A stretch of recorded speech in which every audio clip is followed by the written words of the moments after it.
Did you see oh, Ryan Pote, welcome to Suit Up the Podcast. what's up, Terrence? I used to be like the smart aleck kid that when people are like, "What's up?" I'd like, I don't know, clouds, the sky, the sun, the galaxy. And they just Oh stare no. at me. This is when you know you are a 10-year-old in the wrong circles because you reply that way and everyone just stares at you with their Yeah. finger up their nose. That's a dad joke. Like those are coming back for me now. Like my kids, like my youngest is like 4.5, and now he's or my excuse me, my oldest is 4.5, and he'll look at me and be like, "You're kidding." And like he's starting to get like the stupid sense of humor at this point. Before we hit the record button, we were talking about how your background, for those that cannot see it as they're only listening on audio, is fantastic. Everything there is intentional. Tell me about that.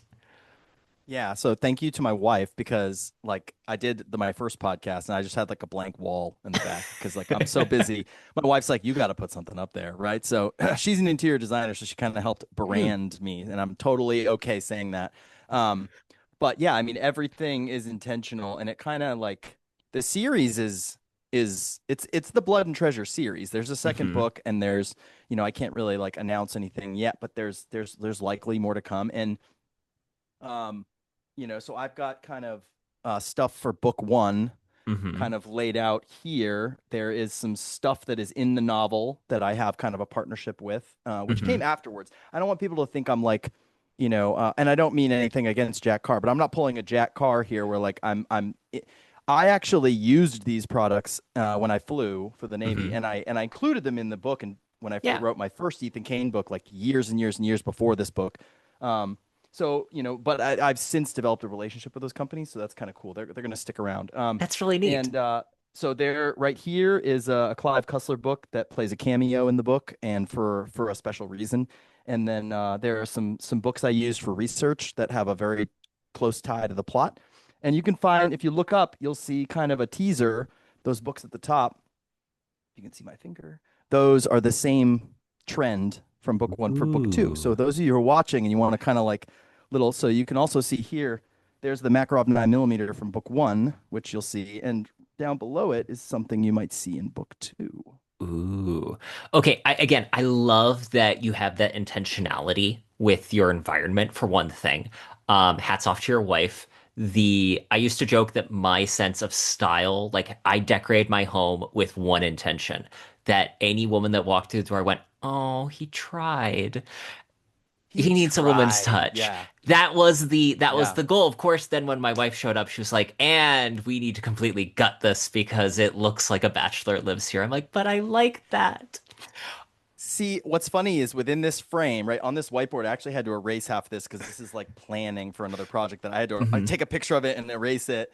But like, if you look at the rest of the room, because this is also my office for like my regular job too, but it's also a kid's playroom. So like hmm right now, like if I were to turn this around, and I don't want to ruin the facade, but around everything else is just kids' toys and mayhem around me. Okay, but can I just say that is what the writing process is? Like Hemingway's Oh yeah, iceberg here is that what people read is the complete work, the finished work, the amazingness of that yeah, polished product.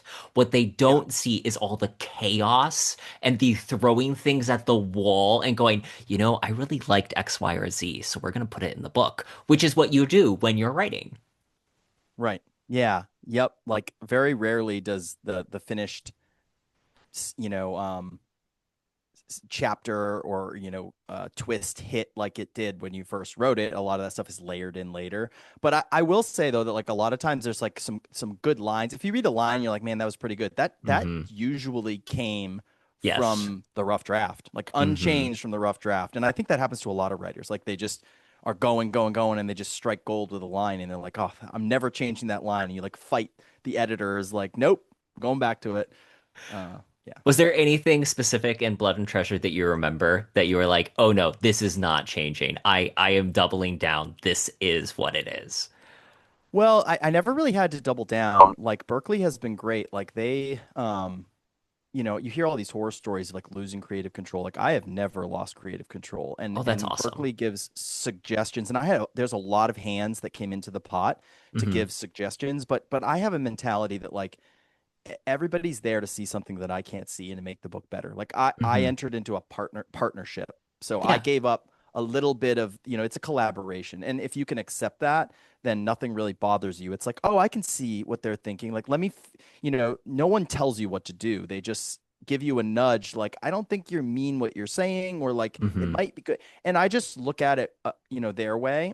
And then it's my job as the writer to be like, okay, like, who am I at this point as a new writer who's broken in to be like, no, no, no, no. I mean, this book failed 400 times and got one offer. So, who am I to, and it just happened to be like the top of the mountain offer, but like, Hmm. from, Penguin, but, like, who am I to, I'm here to build relationships with everyone. So if someone gives me a suggestion, it's like, okay, I'll figure it out. And like, I go Hmm. back, like when I first sold this book, well, let me answer your question before I digress.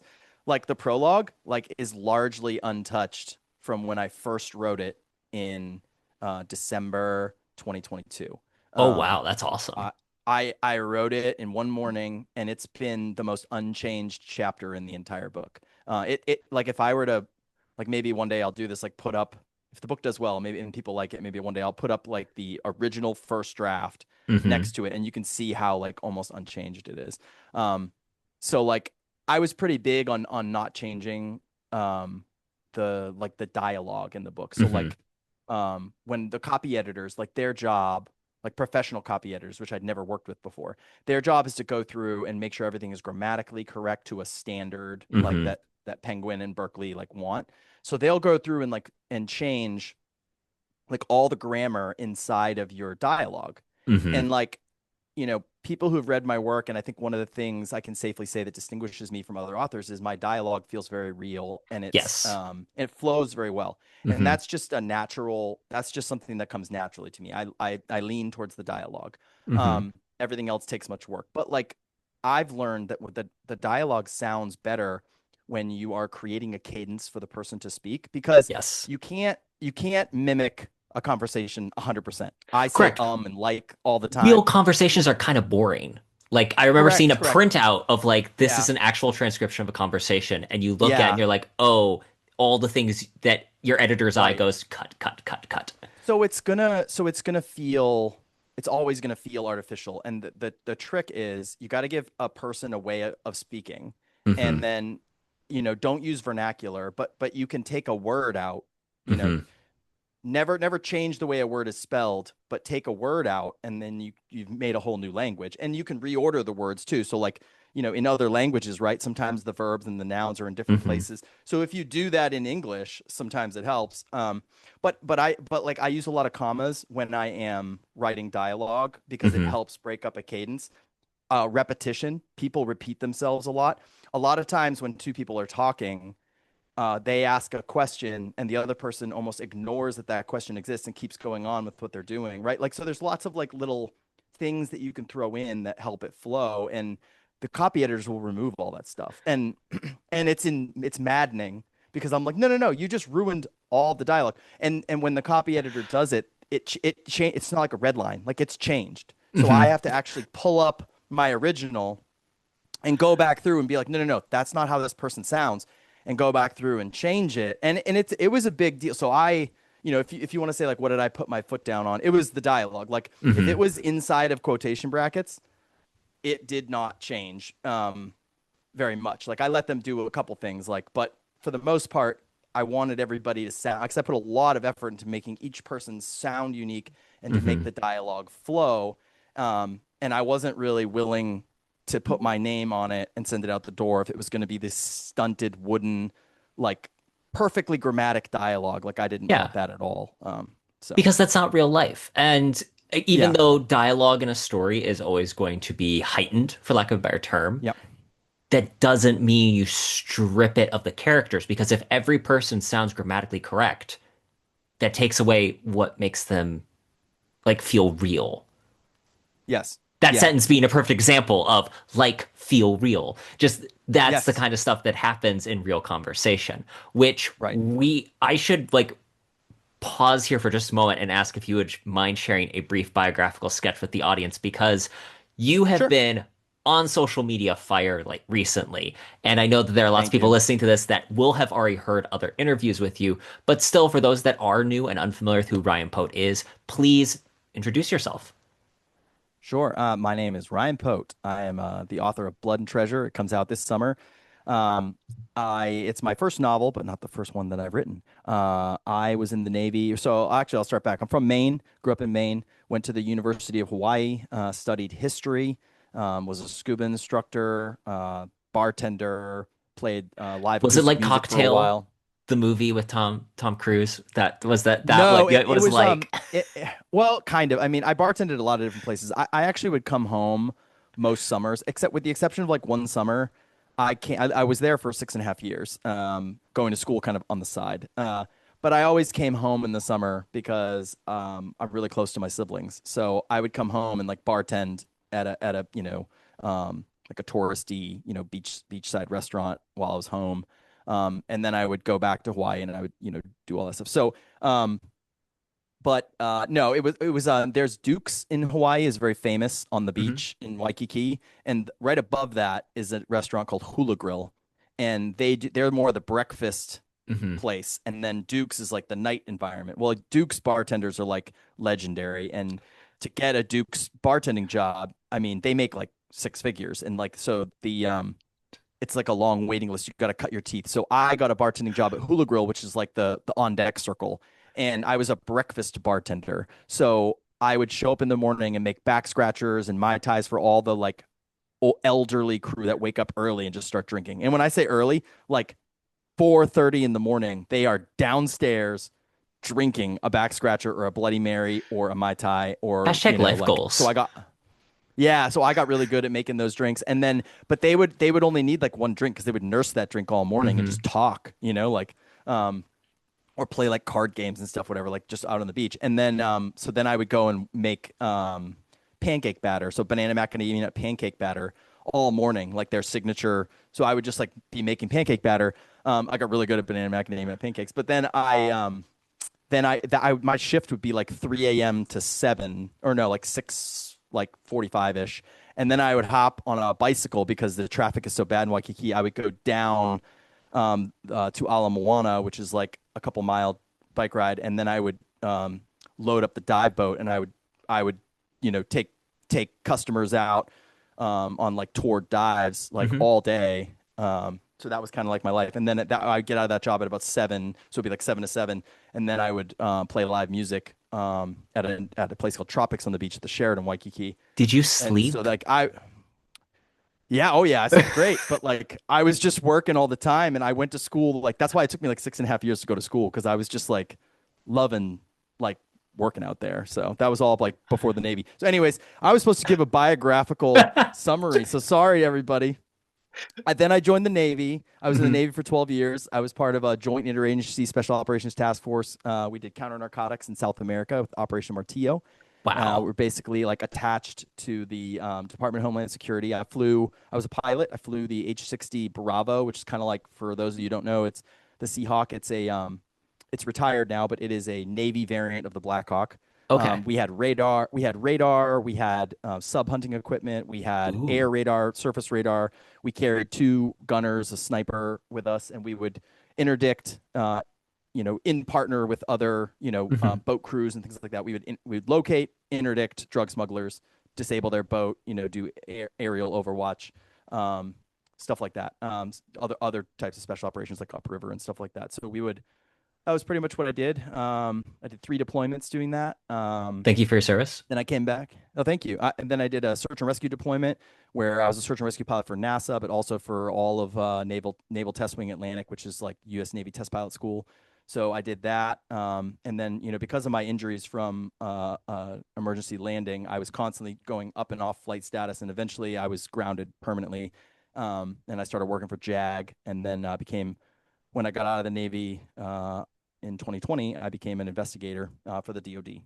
So now I manage prototype aircraft development contracts, and I investigate like uh, contractors like Boeing and Lockheed and stuff like that. Wow. So that's what I do now. It's not as exciting as it was before, but it pays the bills, and um, grateful for that. So that's everything in a nutshell. And now I write books Now you in write addition to my books job. in addition to your job, which honestly I think is we all want to get to the point where we're full-time writers, but there is that fun of having something that is the normal job and then writing is the other thing, because then Yeah. you're not loading onto the writing all of the pressure that you bring to what a job is in a lot of cases. Yeah. I mean, my mentality changed on it though. Like I always, when I decided to do it, Hmm. it was something that I was doing for trauma therapy that I decided to like, I'm all about efficiency. I'm like, I'm wasting my time doing this now. Like I need to make it try and earn me Hmm. something, or it's like, I like to use up every available minute that I have away from Fill my the kids. So unforgiving minute with 60 seconds worth of distance run. yes, yes. And like I wake up early. So my whole family wakes up, at like 8 or 9. And I'm like, up at 4 every day permanently. So like, it's like, what am I going to do? That's the perfect time to write. So I still write to this day, like before work when everyone's, the life hasn't started yet. Um, but no, when I decided to do this, I made a conscious decision that I was going to try Hmm. for 5 years to get published, and I was going Hmm. to do everything that I possibly could. I was going to leave it all on the table because my wife had faith in me when she started reading what I was writing, and she told me to go for it, and I said okay, and so um, I gave up everything. So like my friend circle got really small. I cut Hmm. out all my hobbies. It was just a full court press on becoming a better writer, Hmm. and I didn't linger with the first book. I just immediately kept writing the next one and next one because you keep learning, and I would Yep. go back and rewrite the other one. But at the same time, I would continue to query. So like Hmm. while I was writing the next one, I was querying. It just became part of my life. But I really sacrificed everything outside of work, family, Hmm. taking care of myself.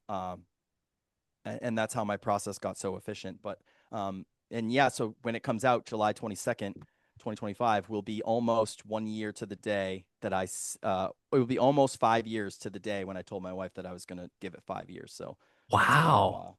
yeah, yeah, and I was ready to give up before too.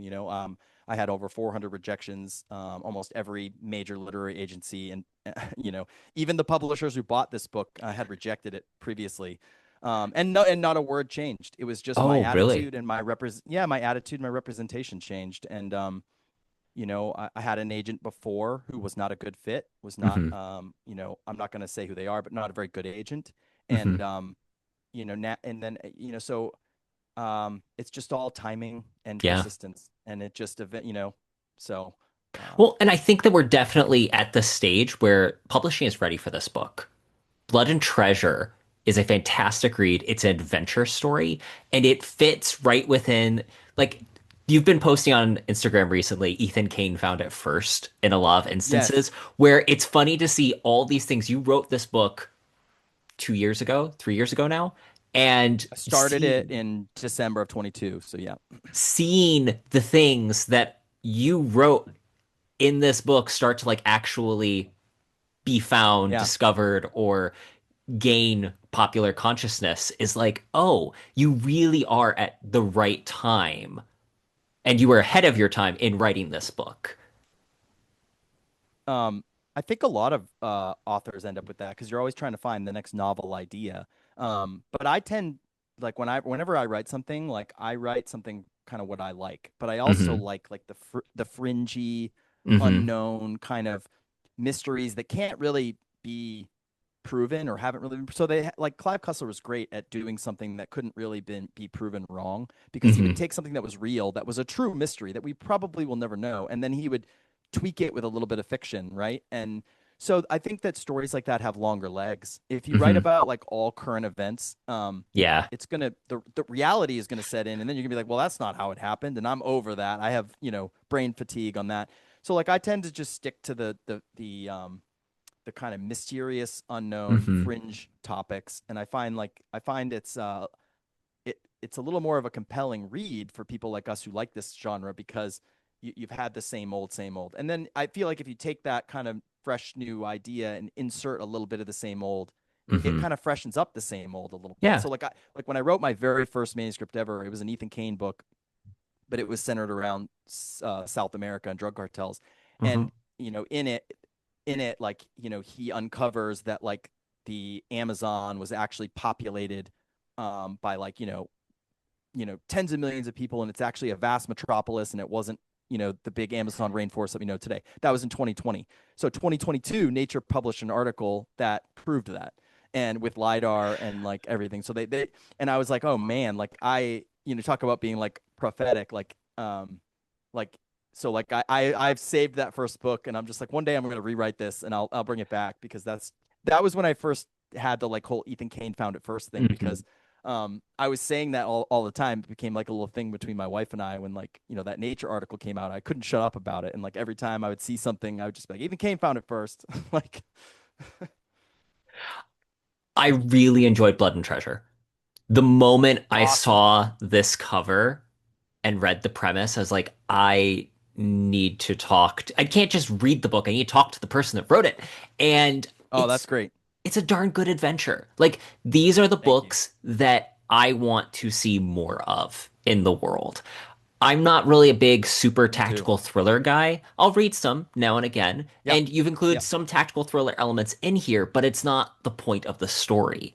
It has an interesting cross-genre element that is a really tricky tightrope to walk. And from what I've heard from similar authors that have written um, multiple genre elements into a story, is usually the problem becomes where does it fit on the shelf in the store for the publisher? Yes. How did that conversation go for you? So this is going to be a long answer. So I wrote it, and what you read now, like, so I told you like nothing changed when it got picked up, which is true. But what ended up happening to the book is, so like it got a little bit deeper. So like the title did change. Hmm. And the title, like I you know, kind of proud of the title because I actually was able to pick it. But the book didn't have all that theme of blood and treasure in it. Like Hmm. I saw that the theme was there, but I didn't really Hmm. like develop it. And when we were looking for a title to like kind of rebrand the book, um, we found that because we thought it sounded like what the series could trajectory could kind of be like. Hmm. And so I wove it into the fabric of the book. Well, I didn't weave it. I kind of enhanced what was already there Yeah. and brought it to the forefront. And when I did that, it started changing things in my head. So every time I got the book back from Hmm. Berkeley and I was able to do like a rewrite, um, I just started seeing more stuff that I could do with it. And it wasn't as cross genre as it is now. Um, like when they bought it. So when they bought it, it was the same book, but um, like my film agent at William Morris Endeavor, she read it, and they were not going to, before she was my agent, like within 2 hours of the publisher's marketplace release, we got calls from like the 10 major film agencies all wanting it, Oh, which was that's like, so cool. and so yeah, we knew we were onto something. Like we believe, my agent and I. And so we ended up going with William Morris Endeavor, and she had like some notes for me, and she told me that she felt like the visualization of Hmm. the treasure hunting elements and the treasure hunt itself kind of like fizzled away in the beginning, and she was right. So I actually like went back into it and literally took the whole story apart. Hmm. This was just given back to me, by the way, for like a bonus edit. Like my editor gave it to his assistant to do a like a editorial on it. She read half the book and gave me notes, and it was great. They were great notes. But I had another opportunity to chop it. And the book that I turned back into him is what you're reading, and it had a whole different like kind of paranormal Hmm. element to it that the once again was there, um, but I didn't. It wasn't as enhanced as it could have been. And Hmm. like once that kind of clicked in my brain to do that, I turned it back in with a long explanation that was just like, "Here's everything I changed. Don't freak out. It's a completely different book now." Um, but no, they loved it and they were totally open to it. They had zero complaint about it. Um, and it was all for the better. So, but I did ask Tom Colgan when I was sitting in his office when I first got signed. I looked at the shelf next to me. It was all like Clancy books and Hmm. you know, um, just all that kind of military thriller stuff. And I was like, Tom, like, can I ask you one question? Like, there's nothing on this wall here that is like my book. So why did you pick my book? And he was like, because there's nothing on the wall like your Hmm. book. So that kind of gave me a little confidence in terms of what I was doing with it. and gave me a lot of confidence, like when I was writing the second book too, like, to really lean into what the series is going to become. Hmm. So I think everything that you liked about this book, you're going to see again, but it's not going to be the same book. Like you're not going to get from me like a copy and paste new location. That's not what the series is going to be. Um, so yeah, I'm really glad that you enjoyed it. Like you said you couldn't wait to talk to me. I am so excited to talk to readers. Like I Hmm. actually want to do like my own little thing, like where I just like find people that have read the book and just like, IG live them or something and just ask them questions about it. Honestly, not a terrible idea. Like, really, I think that one of the things that's been impressive to see in your marketing for the book is how much you've been in. Again, we started the podcast with the word intentional. You have brought a good deal of intent to how you are choosing to market the book and how you're choosing to interact with readers. I saw that you started the Goodreads group, stuff like that, where Yeah. you are being intentional about communicating with people that read the book, about what you're sharing and not sharing. You've told me a few things about your marketing around it, that you've got some new Easter eggs that are going to be coming out, just stuff like Yeah. that, where there is a strategy to everything. And a lot of authors here and there, obviously I talk to a lot, but ones that I do or don't, sometimes it's just, oh, well, I wrote the book and I guess this is going to happen or not happen. And they kind of leave Yeah. it up to the great And gods of industry.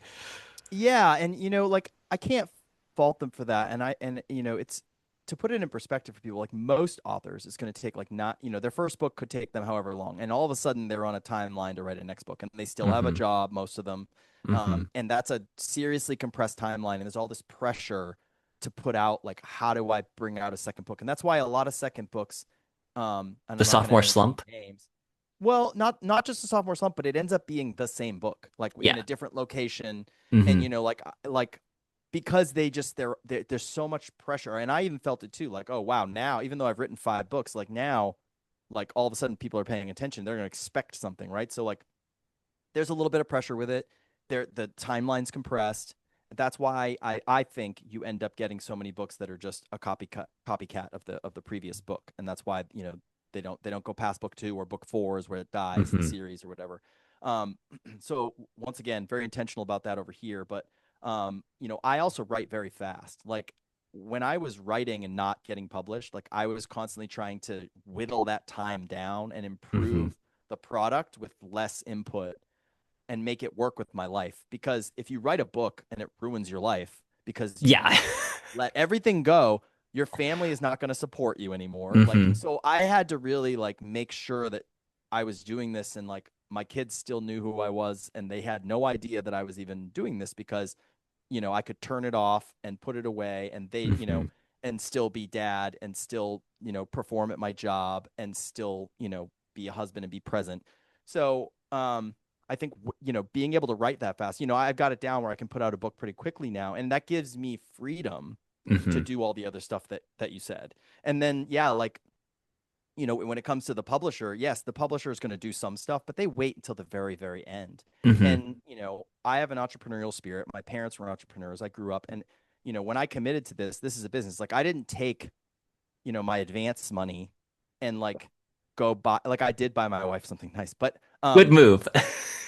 yeah, yeah, for the house too. She was very excited. So like, but we as a family decided to reinvest that into the business. So Hmm. like, but at the same time, nothing I've done is like outside of the realm of cost for any normal individual. Like I'm big on like still shoestringing the budget. Like Hmm. it's very much the business side of it. And so reinvesting the money that you get to grow the business, and then using that time efficiently, like the time that you have post turning in the book. Like there's a lot you turn in a book to the publisher. Like I turned in the second book, or I will just stay on this book, I won't talk about the other one. Yeah. Like I turned this book got accepted, and then I was waiting for the copy edits. It was like 2.5 months. Hmm. um and it's like, what am I going to just sit on my hands and stress Hmm. out about it?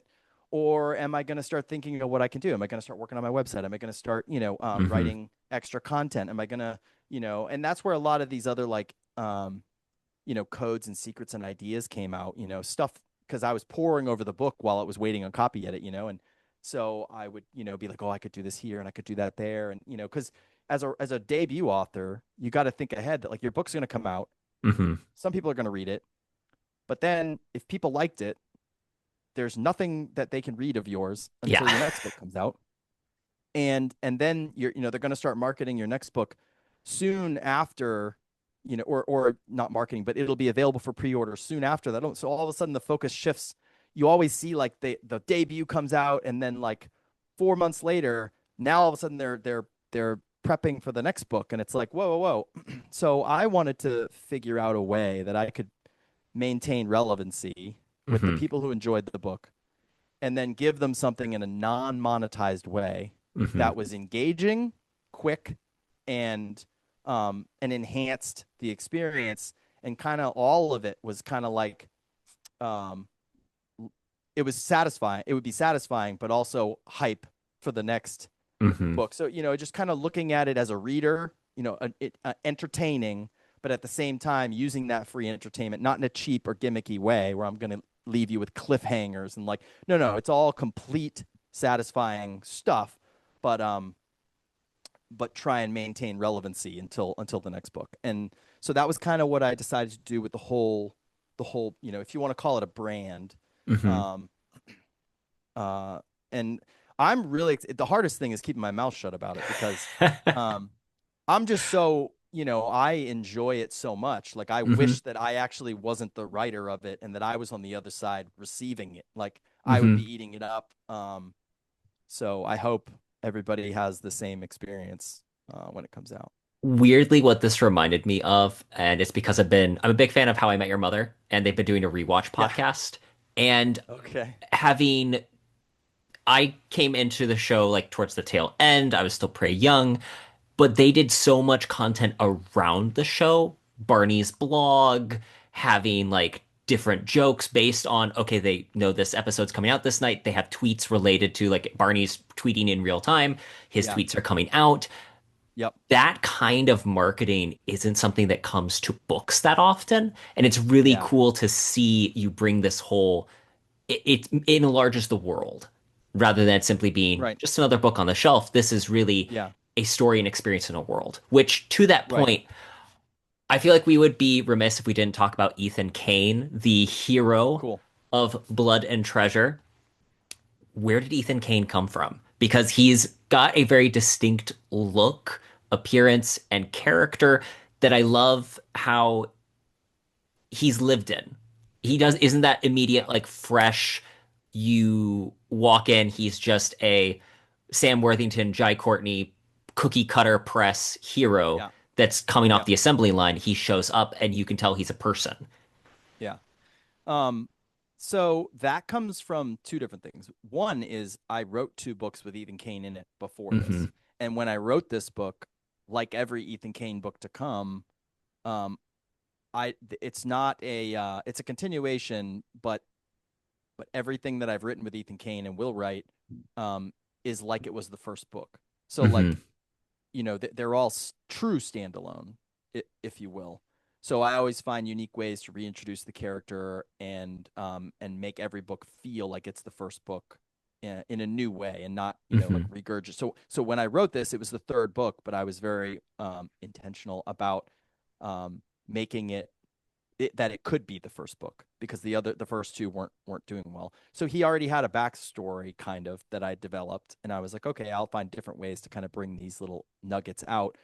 But his character was formed like when I was like I was going through therapy and dealing with my own things, and I Hmm. I was told to fictionalize my own events to share them in a group setting, and so I was putting a lot of my own issues and things into this character. And a lot of the things that I was dealing with at this time were like getting over PTSD and like, getting over like my own injuries, but also like reinventing myself. Hmm. And so like, I feel like Ethan Cain has a past, but he's reinvented himself and kind of just wants to leave it all behind him and move forward. Um so like I think you get a little bit of that feel because he's very authentic because I write Ethan Cain without thinking of a character. I just write him from like me. Now he's not me, but like I Hmm. write him from me. yeah, every character is from you, right? But Yeah. like he's the easiest one that I can kind of lean into. But he's also like an amalgamation of like my experience. Like, so I was in a helicopter fire where we could have easily all burned to death and died. We didn't, thankfully. But on the heels of that, like, that later led to a lot of like some PTSD things that I had from that fire. And so I thought about it a lot. And I had a very close friend of mine um, die in a crash in Mm. an Osprey, a V-22 in Hawaii, and he was burned to death. And I had another friend who in flight school crashed and was burned identical to Ethan Cain. Wow. So from the neck down, complete body cast for 4 years. Um, and when you see that individual, their scars are very kind of striking. Like, when they're in clothes, like when they're in uniform or whatever, you wouldn't really know. It was when, you kind of see little hints of it, Hmm. but it was when you saw him in like a bathing suit or something and you're just like, whoa, like what. But they're like a normal individual who's moved on from it, grown stronger from it, and they don't really Hmm. talk about it. Sometimes they don't even notice. Well, Yeah. this individual didn't It's even just normal notice that he life was, by that point. yeah, that he was burned, and then he'd kind of realized people were looking at him weird or kids were crying and like stuff like that. So like, because he looks kind of like Swamp Thing a little bit. So I had those experiences, and so I took the my own stuff that I was dealing with, and I took the memorial to my friend, and then Hmm. the kind of experience that I had with my other friend, and just put them all into one individual, and decided that I would make a hero that was a disabled hero, and he was a hero that was the kind of not an anti-hero. He's the Hmm. underdog hero. He Yeah. legitimately is not the best at everything.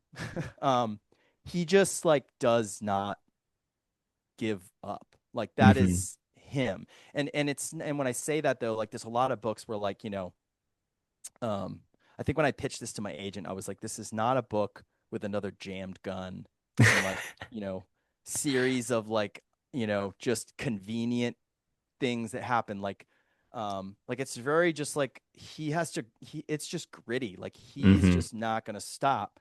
Um so I just wrote what I wanted that I wanted um a little bit of that, and people could probably see some influences of like Dirk Pitt or Hmm. Nathan Drake, those kinds of characters that I loved in him, but you'll also notice that he's a little bit different. And I'm glad that people have received him that way because I really enjoy writing him. I mean, that's why I wrote 3 books with him in it before I ever got published. Couldn't stop. It shows in the work. The character is very much cared for in the story, not in that sense of like plot armor. In fact, it's almost the reverse. I admire the Yeah, fact you really do put him through his paces, which when you're creating a character, giving them pain in a literal sense reminds us that there are stakes in the story and it isn't, oh, they're just like, I hate when I open up a book and just from the very first chapter, they're the indomitable badass. Nothing actually ever phases them, nothing actually ever hurts them. Everyone's like, wow, such and such, you're just a badass for page after page after page. And then he has yeah, to fight the thing.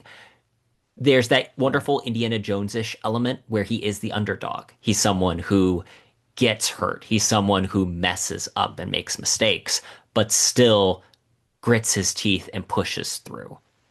yeah. I took a Ken Follett class on BBC Maestro when I was like revising this book, and it helped me realize something that I already did, but I didn't really understand what I'd done.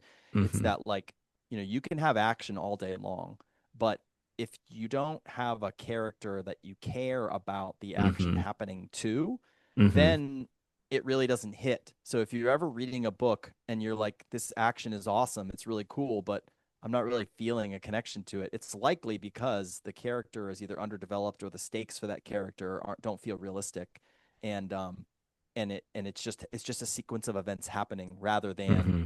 a story happening. And that's how he words it. Ken Follett words it, and I thought that was a great representation of it. And I had already kind of done that, but realizing that I'd done that, it helped me see it differently when I was in the editing phase and really kind of lean into it more. Um, and and I think that's where I found um, that he was truly different. Like I remember Tom Colgan when he was reading it, you know, he said one scene he really enjoys was like when Ethan's trying. Well, I won't. It's actually going to be a spoiler, but there's a scene where Ethan Cain's trying to get away from someone, and he's trying to climb something, and it doesn't go well for him. And he kind of enjoyed the way I wrote that scene and kind of making Ethan feel like every one of us, like, you know, Hmm. I would fall on my butt too and not be able to like do it, you know.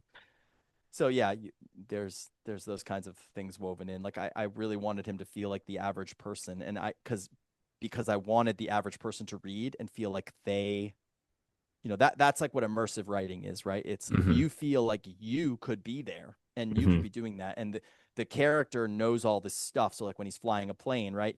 You feel like you're flying the plane because you feel like you're Ethan Cain. Hmm. That's and once I kind of figured that out, it really helped. It really helped you know, uh, to deliver that immersive kind of experience. Hmm. You mentioned already earlier that you still get up at 4 a.m., you get your writing in before the beginning of the day.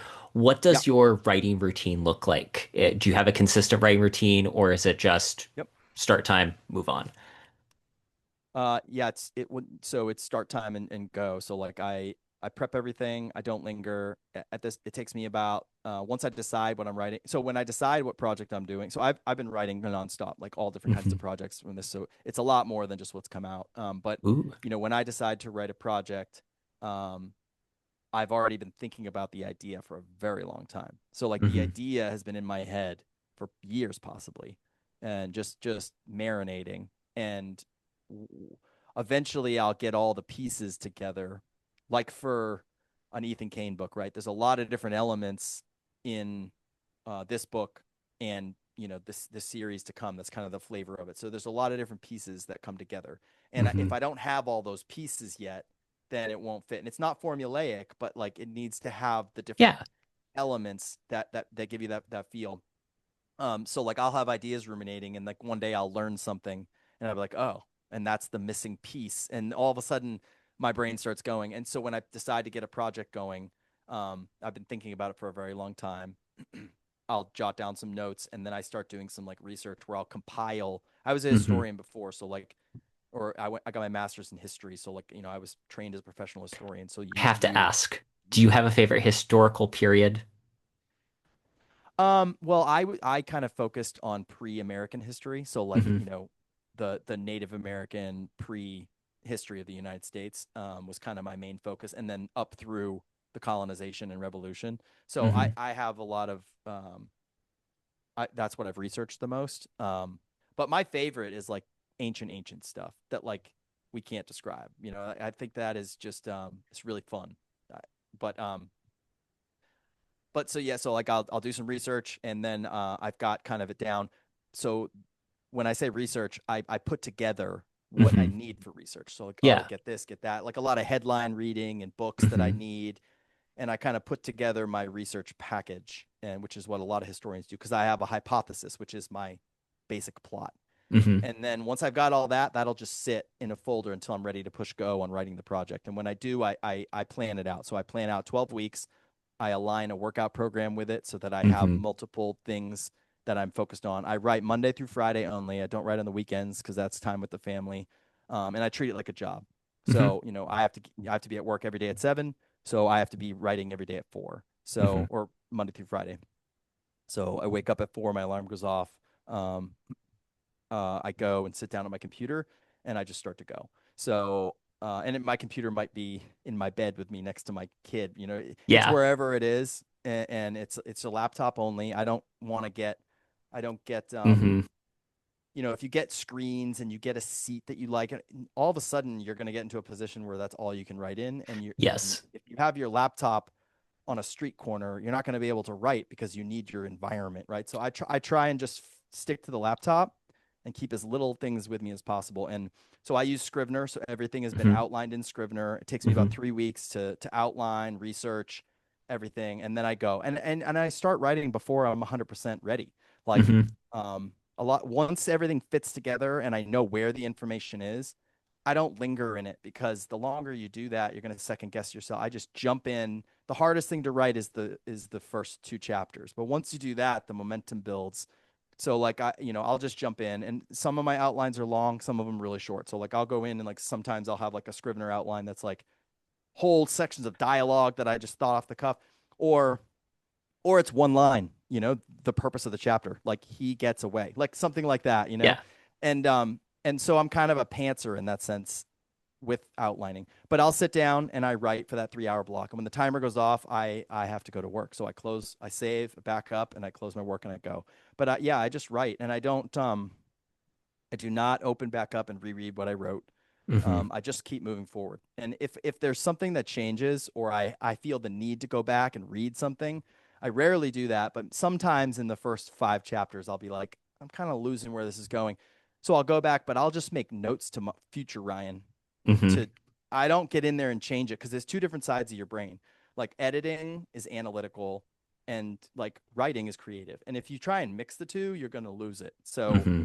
you'll just sit there and analyze every single word, and you're going to read and revise this thing like a dozen times. So you don't need to.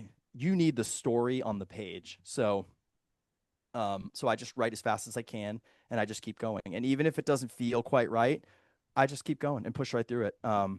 Because you can always fix it. You can always Yeah. fix it later. So I and it takes a little bit of confidence, I think, to do that. But that's why I say you just keep writing, keep going. Um, so I write about 2,500 words in that 3 hours, if I'm honest with myself. Hmm. Sometimes I get a little bit higher, but I just write. And that's it. So then, put out a book pretty quickly, and then after the rough draft, I go through um, uh, phases of editing. So I'll just like Yeah. go through, and then sometimes the whole read will just be for one character. I'll Yeah. go through and I'll just So it's kind of like that. I just keep revising, revise. It gets better every time you read through it and do that. So yeah, my mornings are typically that. And if I'm not writing a book, then I'm working on another project for that book, like Hmm. some kind of extra bonus content, or like of late, like I was writing stuff for William Morris Endeavor. I just wrote an audio drama as well. Ooh, So yeah, that's I'm really just doing cool. stuff. Yeah, yep. So I don't want to say anything about that yet, but it's a sci-fi audio drama. So yeah, That's really so cool. I just like doing different things, and Hmm. keeps me advancing and getting better, Hmm. keeps me engaged, and it's a nice palate cleanser because then I go back to an Ethan Cain book, and it's like, okay, I tried something new. I have Hmm. maybe some new ideas, and now it doesn't feel stale anymore. I can come back into it, um, and I've already kind of like pushed myself as a writer, and now I can take what I've learned from that and come back in. So One of the questions I actually made a note of when I heard your interview with Men's Adventure Fiction podcast. What's up, yeah, Luke and hit me because I Nathaniel? I ramble. So yeah, hit That's me. okay. That's what this show is for. Also, I Good. love the what you got there. Oh, that's This is cool. Four Branches Bourbon, and Four they sent branches it to bourbon. me. It says to Ethan. They signed it. Oh, that's so Somebody else cool. signed it. That's Yeah. awesome. I heard you made the comment about having a fitness program that moves Yes. in time with like your writing deadlines. And I thought that was just such Yep. a cool concept. Like when did you start doing that? And also hats off to you because personally, I found that when I'm trying to work on, because there's only ever so much time, when I'm trying to work on a story, my fitness sometimes is the thing that suffers more. That happens to everybody. Yeah. Hats off to you for making it something that you're still committed to throughout the creative process. Um, yeah, I mean, I'm glad. I didn't expect that to be like a thing that everybody enjoyed, but like, so for me, my injuries, like when I am not moving my body and lifting, so like I have a cervical injury Hmm. and a TBI. So if I'll get like stenosis really Mm. bad, or I'll have my muscles will weaken in my posterior chain and like start Hmm. just the pain will be so bad. So I have to keep moving and I have to keep lifting weights to like maintain the muscle structure in my posterior chain, or else my whole life falls apart basically. So Yeah. I have to keep working Hmm. out to like For those not who don't not be so know, the posterior chain, that's basically from the back of the neck down, correct? Yeah, your posterior chain's like all your back muscles and neck Yeah. muscles and stuff. And like when I was recovering in the Navy, they would always tell me like not to lift anything, like I was never going to be able to hold things for a long period of time. And they were right, I couldn't. And they were like, you can't run, you can't. They were basically saying I couldn't do anything physical, and so I didn't because they told me I couldn't. And then when I got out, I met a civilian um, physical therapist, and he was like, no, no, no. He's like, you need to do the exact opposite. You need to start very light. He's like, Hmm. there's no ego here. You need to, but Yep. you need to put use weights and rebuild all those muscles, and they will support the broken structure that's back there. And he was absolutely right. And I found a company called Mountain Tough Fitness Lab, which is out of Bozeman, Montana, and they have these structured programs that are like, 12 weeks to 16 weeks long, and they Hmm. start you out everything is like foundational, and they build on top of it and build on top of Uh-huh. it, and you won't get hurt. Like they really. So I started using them, and it just so happened that they were like 12 to 16 week like program blocks, but they were Monday through Friday, and you can't miss a day. So I was like locked. I was committed to the program, and so I was like, when I started writing, um, I married the two together because I saw how writing was going to obsess my life and how I would let everything else go. And I was like, no, no, no. If I'm going to write a book, I'm not going to finish a book and be like a lazy fat slob who's Hmm. depressed because I let my entire house go, my relationship go, like everything go. I was like, no, no, no. If I'm going to make this, because it was a hobby at the time, if Hmm. I'm going to do this, like it has to be completely unobtrusive to my life. And when I finish a book, it feels so good to finish a book. I was like, I also want to be a better like version like of me. Hmm. So I married them together, and it was also kind of like from flight school. When I was studying in flight school, like you have to marry like all of your studying goals with something that's going on in your life, because it helps, they help drive each other. Like a lot of times people say like, oh, don't overload your goals onto each other. That's true, but if they're aligned, if those goals are aligned and locked, they actually strengthen each other to move forward. So I started aligning everything to like when we were taking a family vacation, when we were so I fit everything in, and that was like my self-imposed deadline was like, I got to get it done because this is coming. It helps motivate you on the days you don't want to do it, Hmm. just like working out, and just Yeah. like working out, like mentally, writing a book, you're not going to have like we were talking about like just writing and not going back and editing, right? Like you're not going to be in super good shape day one of working out. You're not going to have a perfect sentence day one of writing the book. So they like, when I thought about it, like writing a book and working out are like really the same kind of journey. Like they Hmm. take a lot of consistency and Yes. dedication over time and putting the outcome aside and just finishing the program. And if you show up and you do a crappy rep working out, you're going to hurt yourself, or you're just going through the motions. You're not going to get any benefit. Same way writing. If you don't sit down and you're like all in, then and you just write a crappy chapter, you're gonna have to rewrite that chapter later, and you just like ruined your. Um, yeah, I thought they were great, like synergistic Hmm. things, and I found that it helped motivate me to keep writing. It was like I gotta get up, I gotta get my word count in, and I gotta get my workout in. So they became like I couldn't get through my day unless I did those things. I didn't feel good.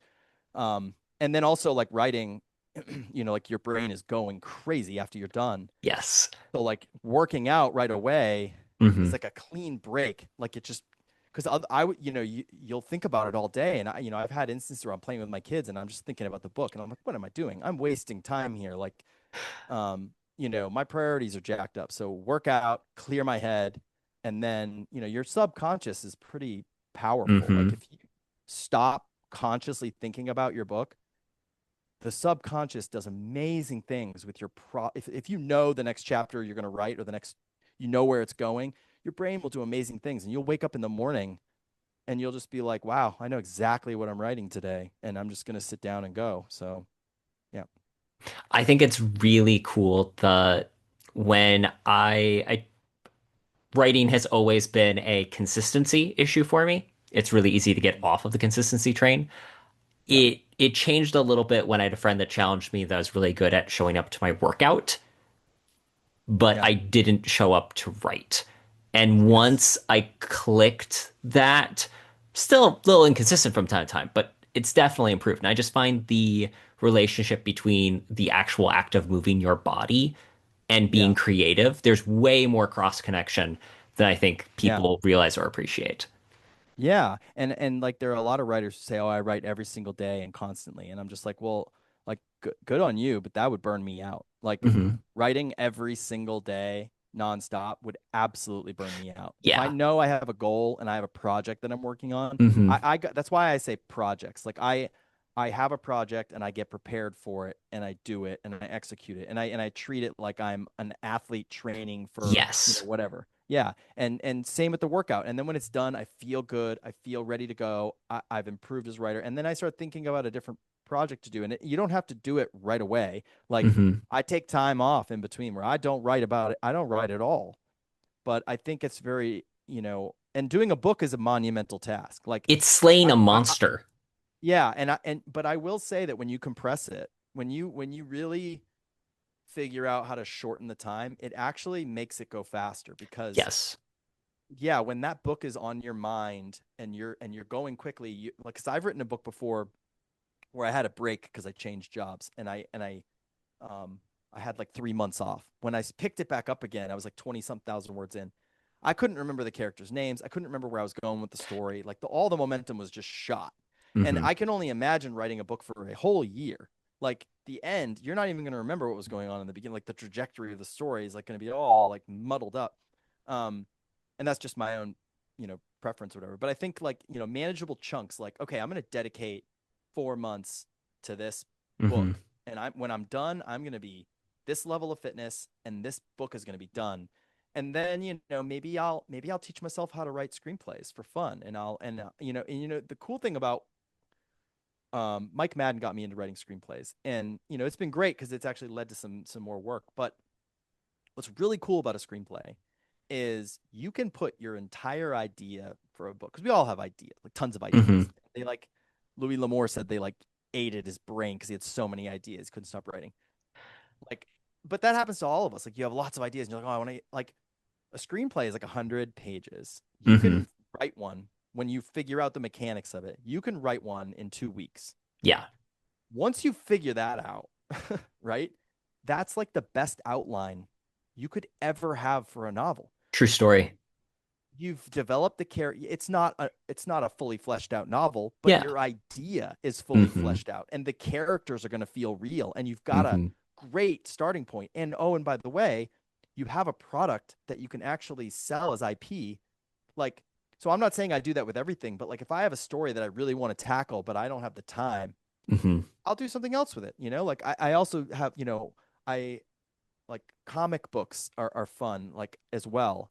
And like you could take a fun idea and condense that down to 32 pages, in a comic book format, which, I'm dabbling in now for fun. But it's like you get to get your stories out and you have to tell them differently. So it's like when I did the audio story, it was like really cool because I had to figure out how to tell that story in a different way. And I think that's what challenges you as a writer. And so much easier to go back to a book at that point. Hmm. Well, having just the I'm a big fan of Ryan Holiday. He wrote the book Perennial Seller and a couple of other books. Ooh, He's written Ryan Holiday. He's written a bunch of stuff related to Stoicism. name That's like what familiar. most people recognize him Oh, from books yeah. like The Okay. Obstacle's Way, Ego is the Enemy. Yes. He's doing a Yes. series on the Stoic virtues right now, which are great. Criminally underrated is his book on creativity because Ooh. his background is he was like the research assistant for Robert Greene, 48 Laws of Power, Mastery, books like that. But he also started like a book marketing company at one point. And I think that's still around, but it's obviously he's leaned more into his business for Daily Stoic. Yeah. He wrote an article at one point that I think made it into Perennial Seller, which was essentially it starts with a sentence that becomes a paragraph, that becomes an article, that then becomes an ebook, that then becomes a book. There's like Hmm. the start Yeah. with smaller and then build it up.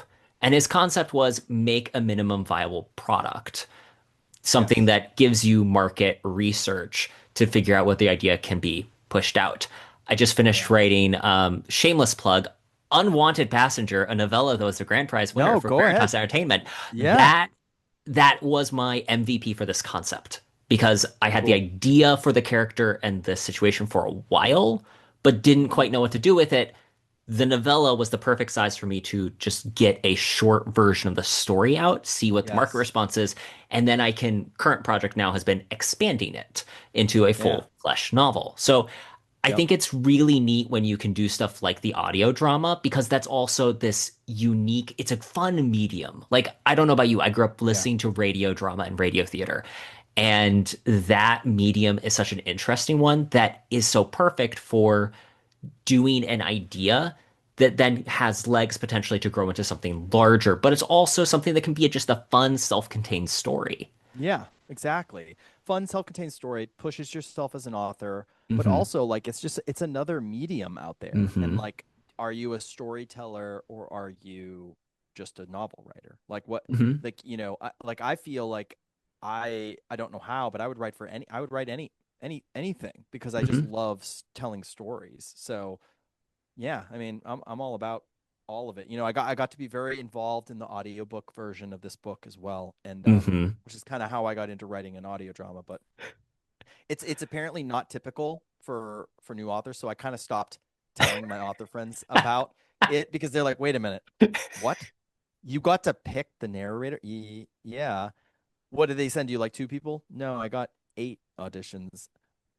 Oh, really? Yeah. And so like none of it is my own. Like this has just been like a Hmm. blessing from PRH Audio that their producer.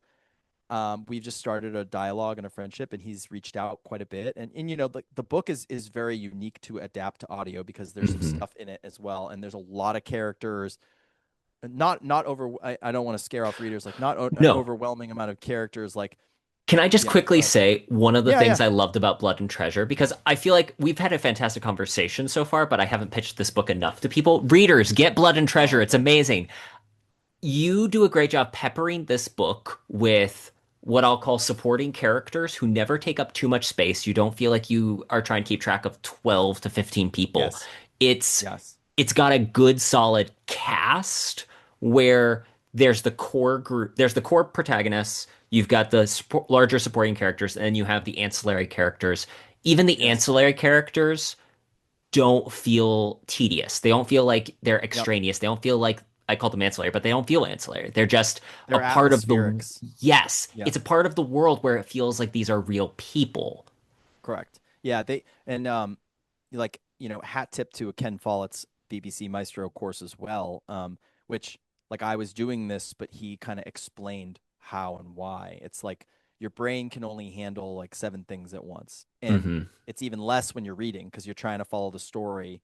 And so if you get introduced to three characters in one chapter, you're already tapped out. And then if the next chapter introduces a totally new character, it creates whiplash. So you have to Hmm. find a way to cascade the opening of the book one chapter into the next in a way that preps and tees up a character that's coming, in a non-obtrusive way, so that when that character is introduced, they already feel part of the story, Hmm. and then it's like you're not meeting them for the first time. And that kind of like what he calls wave like momentum waving a chapter into the next, like it rolls like a wave.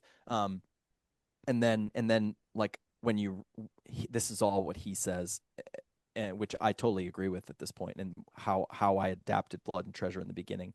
Um, it is you only create so you create the story first, and you create the characters as required by the story.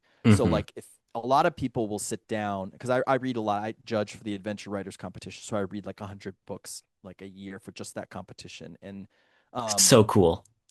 yeah, it's super fun. But I Send me but your you see book the same recommendations list problems. later.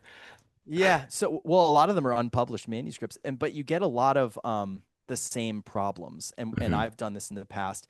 Is you create characters while you're out like creating the idea, and you're like, oh, I'm Hmm. gonna have this, and you end up with characters that serve dual like the same purpose, Hmm. or there's a character that's not really necessary, and then they end up kind of as like this weird like unnecessary ornament when you're just in a conversation, and you're like, oh, I haven't had this person talk in a while. I'll just have them chime in, but they have no real purpose. Why is So like Bill in the you're room? We don't need Bill. yeah, yeah. So like, my rule, if I hate rules, but like my style is I only create characters as necessary to the story. So my books have like three main characters, and Hmm. everybody else is created.